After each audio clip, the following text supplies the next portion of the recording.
So I'm just getting ready. Had some questions from some people on the forums with regards to signage, how to stop bleed through, and I think most of you probably know. If you're watching this, you probably know what bleed through is. If you don't, and what bleed through is when you do a sign and you carve into wood and then you stain. The idea is to have nice crisp letters so that there's no the stain doesn't soak into the wood further than the letter. So if it does soak through the wood past the letter edges, then that's called bleed through. So some people were asking me what I do to stop bleed through. And there's a lot of different ways, a lot of good answers on the forums. But one of the things I wanted to show you was a cheaper way, because there is some very expensive ways. There are some less expensive ways. But the way I found works pretty good is I use two packs. So the first is, I'm just going to spin the camera around here. The first is sanding sealer. I just use a Minwax sanding sealer. Before I cut, I just put a nice coat. This is ash, live edge ash. I'm about to do a sign on. And as you can see, I coated it once in the sanding sealer. The sanding sealer takes about 30 minutes to harden, maybe 45, depending on your environment. So pretty quick.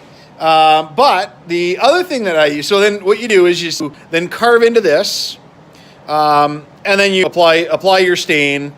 That usually works out pretty well. I go one step further and I use gel stain. Instead of regular stain that's liquid, I use gel stain. And this is the type of gel stain. Someone was asking what kind of, that's the French version. Somebody was asking what kind of gel stain I use. It's Varathane gel stain. And what I'm gonna do is I'm just gonna open it up real quick to show you what it looks like, because it's a lot better than regular stain. And you can see that's what it is. It's almost like a paste.